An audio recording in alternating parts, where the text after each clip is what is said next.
Hello everyone, hope you all are doing well. Class 11th chemical equilibrium part 1 and part 2 cover कर चुके हैं। Part 3 video में करेंगे types of chemical equilibrium और कुछ numericals. सभी न्यूमेरिकल्स अलग टाइप के हैं तो उनको स्किप नहीं करना, अच्छे से कर लेने हैं। ईच एंड एवरी स्टेप करके दिखाऊंगी। सो स्टार्ट करते हैं। फर्स्ट है टाइप्स ऑफ केमिकल इक्विलिब्रियम। दो टाइप के केमिकल इक्विलिब्रियम होते हैं, एक होमोजीनियस, एक heterogeneous. First is homogeneous equilibrium. Homo word का मतलब है same.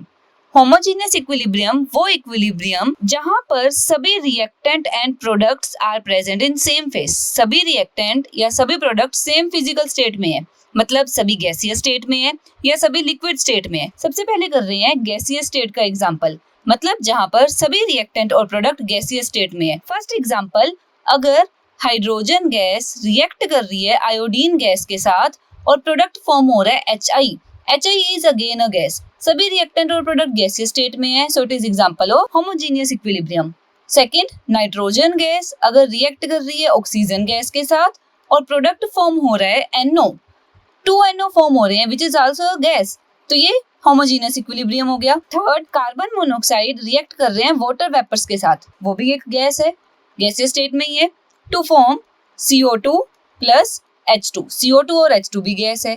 Fourth, N2 plus H2, hydrogen और नाइट्रोजन गैस रिएक्ट करके अमोनिया फॉर्म कर रहे हैं। Ammonia is again a gas, बस बैलेंस कर लो, H2 के आगे 3, NH3 के आगे 2, सभी गैसियस रिएक्टेंट और प्रोडक्ट्स है, so it is homogeneous equilibrium. Next example, PCl5 phosphorus pentachloride अगर डिकम्पोज कर जाए फॉस्फोरस ट्राइक्लोराइड और Cl2 में, सो इसमें PCl5 भी गैस है, PCl3 भी गैस है, Cl2 भी गैस है, सभी गैसियस रिएक्टेंट्स और प्रोडक्ट है, so it is example of homogeneous equilibrium. आगे अब कर लेते हैं कुछ एग्जांपल्स ऑफ होमोजीनियस इक्विलिब्रियम जहां पर लिक्विड स्टेट है, मतलब रिएक्टेंट्स और प्रोडक्ट सभी लिक्विड स्टेट में प्रेजेंट है। एग्जांपल, हम ले रहे हैं एसिटिक एसिड CH3COOH, इसे रिएक्ट कर रहे हैं इथेनॉल के साथ, दोनों ही लिक्विड स्टेट में होते हैं। स्टेरिफिकेशन रिएक्शन होगी, CH3COO C2H5 फॉर्म हुआ जो भी लिक्विड स्टेट में है, प्लस H2O वाटर फॉर्म हुआ which is again a liquid. So सभी रिएक्टेंट्स और प्रोडक्ट लिक्विड स्टेट में है, तो ये भी एक होमोजीनियस इक्विलिब्रियम हो गया। Next, heterogeneous equilibrium. Hetero word का मतलब होता है डिफरेंट, मतलब सभी रिएक्टेंट और प्रोडक्ट्स डिफरेंट स्टेट में है। When in an equilibrium reaction, all the reactant and products are present in 2 or more than 2 phases. एक से ज्यादा फेज है, तब हम उस इक्विलिब्रियम को हेट्रोजीनियस इक्विलिब्रियम बोलते हैं। एग्जाम्पल, अगर मेरे पास कैल्शियम कार्बोनेट है CaCO3, ये सॉलिड स्टेट में होता है, ये डिकम्पोज कर रहा है to form calcium oxide CaO which is solid plus CO2 which is gas, मतलब एक से ज्यादा फेज हो गया, then it is an example of heterogeneous equilibrium. दूसरा एग्जांपल, कार्बन सॉलिड स्टेट में प्लस H2O गैसीय स्टेट में। जब कार्बन सॉलिड स्टेट में है, H2O गैसीय स्टेट में है, प्रोडक्ट फॉर्म हो रहा है CO which is gas plus H2 gas. एक रिएक्टेंट सॉलिड है, बाकी प्रोडक्ट गैसियस है, means more than one phase exist कर रही है, so it is an example of heterogeneous equilibrium. Next example, iron solid state में होता है, रिएक्ट कर रहा है स्टीम के साथ H2O जो कि गैसियस स्टेट में है और प्रोडक्ट फॉर्म कर रहा है Fe3O4। Fe3O4 की स्टेट है सॉलिड, प्लस साथ में हाइड्रोजन गैस फॉर्म हो रही है, इसमें भी more than one state present है, so it is an example of heterogeneous equilibrium. So अब क्वेश्चन आता है, how to write expression for equilibrium constant. मैं इक्विलिब्रियम कांस्टेंट के लिए एक्सप्रेशन कैसे लिखूंगी? तो न्यूमेरिकल सॉल्व करने के लिए एक्सप्रेशन लिखनी पड़ेगी। एक्सप्रेशन लिखने के लिए सबसे पहले तो अगर आपके रिएक्शन में कोई भी प्योर सॉलिड है, प्योर सॉलिड का एक्टिव मास या कंसंट्रेशन हमेशा कांस्टेंट ली जाती है, और कितनी वैल्यू लेते हैं उसकी? 1, मतलब कोई भी प्योर सॉलिड दिख रहा है उसकी कंसंट्रेशन आप 1 लोगे। ऐसे ही अगर कोई लिक्विड प्रेजेंट है और वो भी इन एक्सेस, वर्ड होना चाहिए एक्सेस, तब उसका एक्टिव मास या कंसंट्रेशन कांस्टेंट होगी। मतलब अगर प्योर लिक्विड दिख रहे हैं तो प्योर लिक्विड की कंसंट्रेशन हम 1 लेंगे। अब y constant and y 1 constant लेनी है और लेनी भी 1 है। ये क्यों लेनी है? अगर आपको सपोज रिएक्शन में कोई सॉलिड और लिक्विड दिख रहा है, आप उसकी मोलर कंसंट्रेशन निकाल रहे हो, मोलर कंसंट्रेशन मोलैरिटी होगी। मोलैरिटी का फॉर्मूला होता है number of moles of substance per unit volume, मतलब डिवाइड में आएगा वॉल्यूम ऑफ सब्सटेंस। अब नंबर ऑफ मोल्स का फॉर्मूला क्या होता है? Number of moles is given mass of substance, given mass by molar mass, मतलब given mass of substance divided by molar mass of substance और साथ में डिनोमिनेटर में पड़ा है वॉल्यूम ऑफ द सब्सटेंस, तो into 1 by volume of the substance. तो अब मेरे पास यहाँ पर given mass upon volume, given mass by volume, हमें पता है density is equal to mass by volume होते हैं, तो ये बन गया density of substance. Given mass by volume को लिख लिया density of substance upon molar mass of substance. अब ये दोनों टर्म कांस्टेंट है, डेंसिटी भी कांस्टेंट है, मोलर मास भी कांस्टेंट है, constant upon constant is again constant. तो मेरे पास मोलर कंसंट्रेशन, चाहे कोई रिएक्टेंट सॉलिड स्टेट में है चाहे लिक्विड है बट इन एक्सेस क्वांटिटी, उसकी मोलर कंसंट्रेशन कांस्टेंट आ रही है। अब 1 क्यों लेनी है? सपोज मेरे पास कोई रिएक्शन है A solid state to give B gaseous state. Suppose मैं इसके लिए के कैसे लिखूंगी, जो भी प्रोडक्ट में है ना उनकी कंसंट्रेशन आएगी ऊपर, बी ऊपर आ गया, अपॉन जो भी रिएक्टेंट है उनकी कंसंट्रेशन आएगी डिनोमिनेटर में। अब ये तो सॉलिड स्टेट में है, ए तो सॉलिड है, अगर ए सॉलिड स्टेट में है तो इसकी कंसंट्रेशन कांस्टेंट है, तो मैं इस कांस्टेंट को अगर इधर मल्टीप्लाई में ले जाऊं K into A is equal to B आ गया। सो के भी कांस्टेंट ए भी कांस्टेंट, तो again new constant K dash is equal to concentration of B. मतलब ये जो कांस्टेंट कंसंट्रेशन थी ना वो के साथ एडजस्ट हो रही है, कांस्टेंट में एडजस्ट हो रही है। सो मैं अपने जब भी क्वेश्चन सॉल्व करूंगी मतलब उसको लेने की जरूरत ही नहीं है, जब वो कांस्टेंट में एडजस्ट ही हो रही है तो मैं उसको 1 लूंगी, चाहे प्योर सॉलिड है चाहे प्योर लिक्विड है उसकी कंसंट्रेशन 1 आएगी। अब कुछ एग्जांपल्स कर लेते हैं कि हमने के कैसे लिखना है। Suppose first homogeneous equilibrium reaction ले रहे हैं H2 gas plus I2 gas to give 2HI। मैं Kp भी लिख कर दिखाऊंगी, Kc भी लिख कर दिखाऊंगी। Kc मतलब कंसंट्रेशन की टर्म्स में। सबसे पहले न्यूमरेटर में आएंगे प्रोडक्ट, सबसे पहला प्रोडक्ट है एक ही प्रोडक्ट है HI और कितने मोल्स हैं HI के 2, तो पावर में आ गया 2 upon H2, number of moles 1 है तो पावर 1 लिखने की जरूरत नहीं। ऐसे आयोडीन 1 मोल है तो I2 लिखा ब्रैकेट के ऊपर, पावर में कुछ भी लिखने की जरूरत नहीं। अगर Kp लिख रहे हो क्योंकि गैसेज है तो प्रेशर होगा, प्रेशर के टर्म्स में लिखोगे pressure of HI raise to the power 2, मतलब स्क्वायर लेना है क्योंकि 2 मोल थे HI के। ऐसे ही pressure of H2 gas raise to the power 1 को लिखना नहीं, pressure of I2 raise to the power 1 लिखने की जरूरत नहीं। सो ये हो गया Kp and Kc। Second reaction देखते हैं, अमोनिया फॉर्म हो रहा है, N2 और H2 कंबाइन हो रहे हैं। Kc इक्वल, सबसे पहले लिखो प्रोडक्ट है अमोनिया और कितने मोल्स है अमोनिया के 2 मोल, तो NH3 की पावर 2 अपॉन एक रिएक्टेंट है नाइट्रोजन गैस की पावर 1 क्योंकि 1 मोल है, hydrogen gas raise to the power 3 क्योंकि 3 मोल्स है। और अगर इसी को Kp की टर्म्स में लिखूं प्रेशर ऑफ NH3 और रेज टू द पावर 2 क्योंकि 2 मोल है upon pressure of N2 1 mole है, प्रेशर ऑफ H2 3 मोल्स है तो पावर में आएगा 3। Next example NH3 plus 5O2 to give 4NO plus 6H2O। सीधा अब मैं Kc लिख रही हूँ, Kp भी इसी तरीके से आप लिख लोगे। Kc इज इक्वल टू पहला प्रोडक्ट है NO raise to the power 4, दूसरा है H2O raise to the power 6 upon NH3 raise to the power 4, O2 5 mole है तो पावर में आ जाएगा 5। Next example CH3COOH plus C2H5 to give CH3COO C2H5 plus H2O। अब इस रिएक्शन के लिए K इक्वल, सबसे पहले आएंगे प्रोडक्ट्स CH3COO C2H5, पावर में 1 होगा क्योंकि 1 मोल है, साथ में आएगा H2O वो भी 1 मोल है तो पावर कुछ भी नहीं आएगी, अपॉन CH3COOH पावर 1, ऐसे C2H5OH पावर 1। इजी था। लास्ट एग्जांपल देख लेते हैं NH3 aqueous plus H2O liquid. अब यहाँ पर लिक्विड आ गया इन एक्सेस, पिछले एग्जांपल में एक्सेस वर्ड नहीं था तो उसकी कंसंट्रेशन ले ली मैंने, यहाँ पर उन्होंने वर्ड स्पेसिफाई कर दिया एक्सेस। अगर एक्सेस लिखा है तो हम वाटर की कंसंट्रेशन ले लेंगे 1, जो भी एक्सेस में लिक्विड होगा उसकी कंसंट्रेशन 1 ले लेनी है। सो NH4 पॉजिटिव, पहले आएंगे प्रोडक्ट्स OH नेगेटिव अपॉन में NH3, साथ में है H2O लिक्विड, उसकी तो कंसंट्रेशन 1 है, H2O की जगह उसकी कंसंट्रेशन आ गई 1। सो सिर्फ इतनी सी एक्सप्रेशन बनेगी। अब देख लेते हैं कुछ heterogeneous equilibrium. CaCO3 solid in equilibrium with CaO solid plus CO2 gas. अगर मैं सिंपल K लिखूं, अभी प्रोडक्ट आएगा CaO सॉलिड, फिर आएगा CO2 गैस अपॉन में CaCO3 सॉलिड, बट सॉलिड की तो एक्टिविटी या कंसंट्रेशन 1 लेनी होती है, तो CaO भी 1, CaCO3 भी 1, तो सिर्फ क्या बच गया, CO2 गैस, इसकी कंसंट्रेशन, बाकी दोनों चीजें तो 1 होगी। Next example, 3Fe plus 4H2O to give Fe3O4 solid plus 4H2। अगर K लिखें, सबसे पहले प्रोडक्ट लिख लेते हैं, Fe3O4 solid, H2 गैस, और कितने मोल्स है, पावर में आ जाएगा 4 अपॉन Fe solid 3 मोल्स है तो पावर में 3, H2O गैस पावर में आ जाएगा 4। अब Fe3O4 भी सॉलिड है, FeS भी सॉलिड है, इनकी कंसंट्रेशन तो होगी 1, तो क्या बचा, H2 gas raise to the power 4 upon H2O gas raise to the power 4।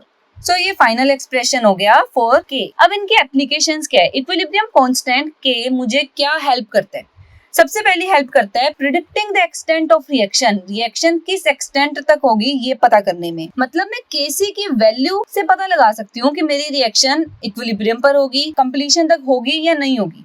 अगर Kc की वैल्यू लेस देन 10 की पावर -3 है ना, ये देखो 10 की पावर -3, अगर इससे वैल्यूज कम है, रिएक्शन हार्डली प्रोसीड्स, रिएक्शन होगी ही नहीं।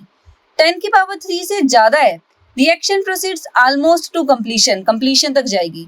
और अगर 10 की पावर -3 से 10 की पावर 3 के बीच में है तो इक्विलिब्रियम होगा। Both reactant and products are present at equilibrium. अब इसको डायग्रामेटिकली देखो, अगर लेस देन 10 की पावर -3 है, मतलब K बहुत छोटा है, तब ज्यादातर रिएक्टेंट्स होंगे वो प्रोडक्ट में कन्वर्ट ही नहीं होंगे, means mostly reactant reaction proceed करेगी ही नहीं प्रोडक्ट की तरफ। अगर ग्रेटर देन 10 की पावर 3 है, सारे के सारे रिएक्टेंट प्रोडक्ट में कन्वर्ट हो चुके होंगे, ऑलमोस्ट रिएक्शन कंप्लीट हो चुकी होगी, मोस्टली प्रोडक्ट प्रेजेंट होंगे, रिएक्टेंट प्रेजेंट नहीं होगा। और अगर 10 की पावर -3 से 10 की पावर 3 के बीच में इंटरमीडिएट वैल्यू है K की, तो इक्विलिब्रियम होगा, मतलब रिएक्टेंट प्रोडक्ट्स में कन्वर्ट हो रहे होंगे, प्रोडक्ट रिएक्टेंट में। So significant amount of reactant and products present होंगे at the time of equilibrium। Second application है predicting the direction of reaction। Reaction की डायरेक्शन क्या है, फॉरवर्ड डायरेक्शन है, बैकवर्ड डायरेक्शन है या इक्विलिब्रियम है। सपोज एक रिएक्शन है, A molecules of A react कर रहे हैं B मॉलिक्यूल्स ऑफ B और प्रोडक्ट फॉर्म हो रहा है X molecule of X plus Y molecules of Y। Other than equilibrium state, अगर अभी इक्विलिब्रियम नहीं है तो मैं एक और कांस्टेंट ले रही हूँ Q। इस Q को बोलते हैं कंसंट्रेशन कोएफिशिएंट और रिएक्शन कोएफिशिएंट। इसकी वैल्यू क्या होगी, ये K से डिफरेंट कोई कोएफिशिएंट है जिसकी वैल्यू होगी जो भी प्रोडक्ट है उनकी concentration raise to the power उनके मोल्स, मतलब X raise to the power X upon Y raise to the power Y। ऐसे जो रिएक्टेंट्स हैं उनकी concentration A raise to the power A और B raise to the power B। So इस Q से मैं पता लगाऊंगी मेरी रिएक्शन किस डायरेक्शन में होगी। अगर Q इक्विलिब्रियम कांस्टेंट के इक्वल है, If Q is equal to K, मतलब मेरी रिएक्शन इक्विलिब्रियम में है। अगर Q छोटा है, मतलब अभी रिएक्शन में Q जो है वो इक्विलिब्रियम कांस्टेंट से छोटा है। अगर Q is less than K, तब वो रिएक्शन चाहेगी अभी मैं इक्विलिब्रियम की तरफ जाऊं, वो रिएक्शन इक्विलिब्रियम पर पहुंची नहीं है क्योंकि Q छोटा है K से, तो रिएक्शन आगे जाएगी टू शिफ्ट टुवर्ड इक्विलिब्रियम, मतलब reaction shifts to right, forward reaction होगी। जब फॉरवर्ड रिएक्शन होगी मतलब रिएक्टेंट्स कन्वर्ट होंगे into the product, more product will be formed, ज्यादा प्रोडक्ट बनेंगे, जितने ज्यादा प्रोडक्ट बनेंगे Q बढ़ता जाएगा till it becomes equal to K।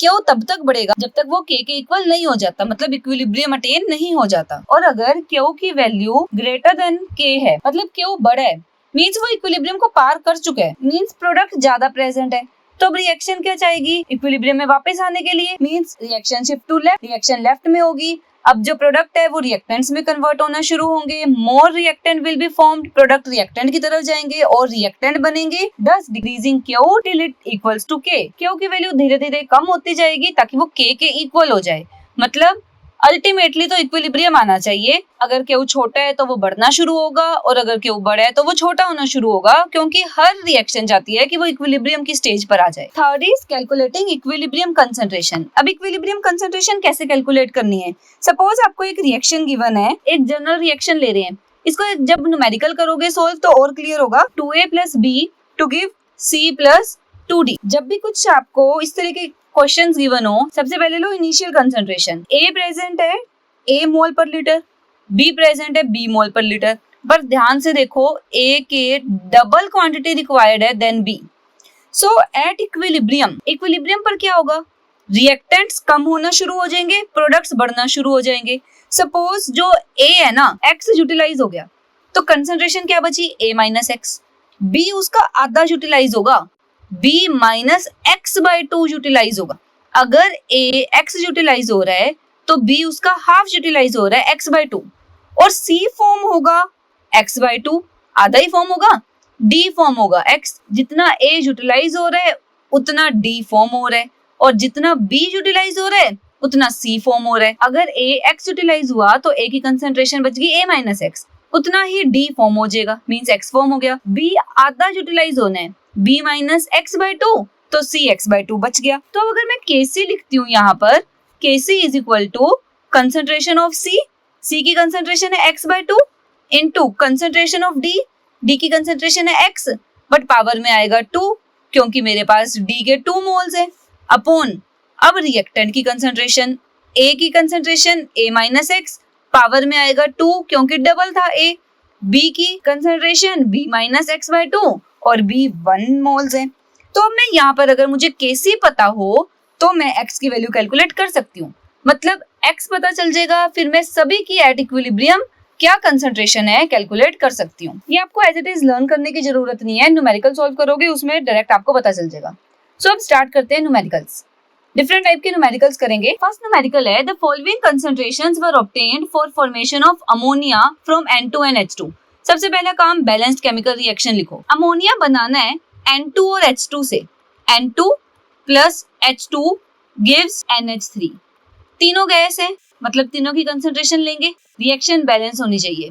Left पर नाइट्रोजन 2 है तो राइट पर 2 कर दिए, NH3 के आगे 2 लिखने की वजह से हाइड्रोजन 3 इंटू 2 6 हो गए, तो यहाँ पर 3 लिखा। अब इस रिएक्शन के लिए Kc लिख लेते हैं। Kc equal to concentration of product, product है NH3, पावर में आएगा 2 क्योंकि 2 मोल्स है, अपॉन N2 1 मोल है, H2 के 3 मोल्स है तो पावर में 3। अब आपको क्वेश्चन में इनकी कंसंट्रेशंस गिवन है। अमोनिया की कंसंट्रेशन गिवन है 1.2 into 10 raise to the power minus 2 square, upon N2 की कंसंट्रेशन है 1.5 into 10 to the power minus 2 into hydrogen की कंसंट्रेशन है 3 इंटू 10 की पावर माइनस 2 और पावर में आ जाएगा 3, which is equal to 1.2 into 1.2 into 10 की पावर माइनस 2 इंटू 10 की पावर माइनस 2 अपॉन 1.5 इंटू 10 की पावर माइनस 2 इंटू 3 का cube 3 into 3 into 3 that is 27 into 10 की पावर माइनस 2 तीन बारी, which is equal to 1.2 into 1.2 1.44 into 10 की power minus 4, minus 2 power add हो गई माइनस 4।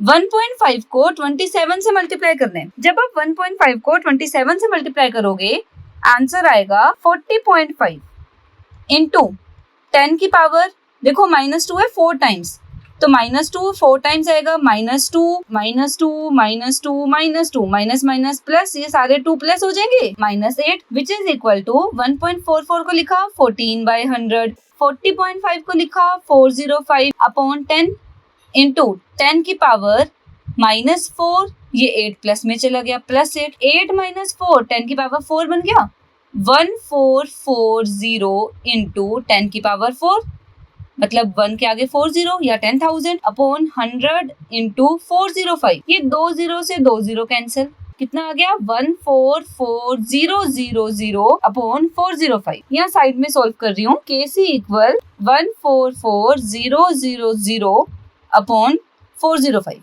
बस अब आपको इसे डिवाइड करना है, जब आप डिवाइड करोगे आंसर आएगा 355.5। Coming to next question, in a reaction between H2 and I2 at certain temperature, amount of H2, I2 and HI at equilibrium were found to be 0.45 mole, 0.39 mole and 3 moles respectively. Calculate equilibrium constant for reaction at given temperature. अब पिछले question और इस question में difference देखो। Last question में concentrations की unit molar given थी, मतलब आपको मोलैरिटी में कंसंट्रेशन गिवन थी, बट इस क्वेश्चन में आपको मोल्स गिवन है, मतलब मुझे मोलैरिटी नहीं पता। सबसे पहला काम रिएक्शन लिखो, हाइड्रोजन गैस है, रिएक्ट विद आयोडीन गैस और फॉर्म क्या कर रहा है 2HI। मुझे चाहिए कंसंट्रेशन H2 की, क्या होता है कंसंट्रेशन, अगर मोलैरिटी बात करूं नंबर ऑफ मोल्स 0.45 है upon number of moles per unit volume, volume मैंने मान दिया V। ऐसे आयोडीन, आयोडीन के लिए क्या होगा 0.39 अपॉन V और HI के लिए 3 मोल्स अपॉन वॉल्यूम। सो मेरे पास कंसंट्रेशन आ गई। अब मैं इक्विलिब्रियम कांस्टेंट कैलकुलेट करती हूँ। Kc इक्वल टू प्रोडक्ट है HI, 2 मोल है तो पावर में 2 अपॉन H2 पावर में 1, I2 पावर में 1, HI 3/V whole square upon HI 0.45 अपॉन V into 0.39 upon V. So it comes out to be 9/V square upon 0.45 into 0.39 upon V square. V square से V square cancel, क्या आ जाएगा 9 upon 0.45 है इसका 45 into 100, 0.39 है 39 into 100, 3 के table पर 1 पर, 3 के टेबल पर 5 पर, 5 के टेबल पर 1 पर, 5 के टेबल पर 20 पर। So it comes out to be 2000 divided by 39। बस 2000 डिवाइडेड बाय 39 सॉल्व करना है, आंसर विल बी 51.28। सो ये आंसर आ गया। नेक्स्ट क्वेश्चन है for the reaction N2 + 3H2 to form ammonia. Reaction लिख लेते हैं, वैसे क्वेश्चन में गिवन ही है। The partial pressure of N2 and H2 are 0.80 and 0.40। जो N2 का प्रेशर है वो है 0.80 शुरू में, H2 का है 0.40। The total pressure of the system, आपको P टोटल गिवन है 2.80 एटमॉस्फेयर। Calculate Kp। अगर मैं Kp का फॉर्मूला लिखूं, Kp is equal to pressure of NH3, ammonia का प्रेशर पावर में आएगा 2 upon pressure of N2, pressure of H2 power में आएगा 3। मतलब मुझे तीनों के प्रेशर चाहिए। P टोटल मतलब pressure of N2 plus pressure of H2 plus pressure of NH3, वो आपको गिवन है 2.80। प्रेशर ऑफ N2 है 0.80, प्रेशर ऑफ H2 है 0.40। अब मुझे कैलकुलेट करना है प्रेशर ऑफ NH3 इक्वल में 2.80, इन दोनों को ऐड कर लो, 0.80 0.40 1.20 plus pressure of NH3 is equal to 2.80, minus में ले आओ pressure of NH3 equal 2.80 minus 1.20, that comes out to be 1.60। अब यहाँ पर पुट कर दो, Kp इज इक्वल टू 1.60 की square upon pressure of N2 0.80 into pressure of H2 0.40 raise to the power 3। बस अभी से सॉल्व करना है, इजी है। 1.6 का स्क्वायर है, इसको लिखा 16/10 इंटू 16/10 अपॉन में था 0.80, इसे 0.8 ही कंसिडर करो, 8/10, 0.4 का क्यूब 4/10 इंटू 4/10 इंटू 4/10। अब बस कटिंग करनी है, 4 इंटू 4 16, एक 16 कैंसिल, 4 के टेबल पर 1 पर, 4 के टेबल पर 4 पर, 4 के टेबल पर 1 पर, 4 के टेबल पर 2 पर, 2 के टेबल पर 1 पर, 2 के टेबल पर 5 पर, ये 10 कैंसिल, अगला 10 से कैंसिल, क्या बचा 5 into 10 that is 50। So Kp की वैल्यू आ गई 50। Now next question, the value of Kc for reaction 2A to give B + C। इस रिएक्शन के लिए आपको Kc गिवन है 2 इंटू 10 की पावर -3।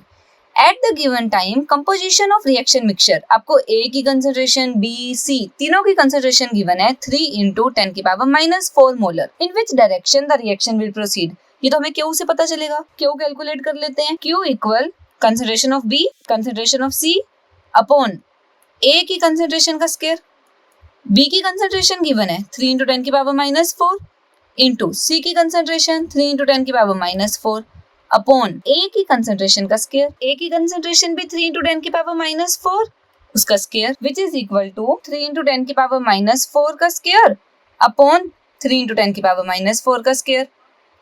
पूरे न्यूमरेटर डिनोमिनेटर कैंसिल हो गया, Q आ गया 1 और Kc गिवन है 2 इंटू 10 की पावर -3 विच इज 0.002। मतलब Q बड़ा है Kc से। जब भी Q बड़ा होता है Kc से, रिएक्शन बैकवर्ड डायरेक्शन में जाती है। So in which direction the reaction will proceed, backward direction. Here is your answer. I hope आपको सभी न्यूमेरिकल समझ आ गए होंगे, आज का टॉपिक क्लियर हो गया होगा। मिलते हैं नेक्स्ट वीडियो में आगे के टॉपिक्स के साथ। Till than happy learning.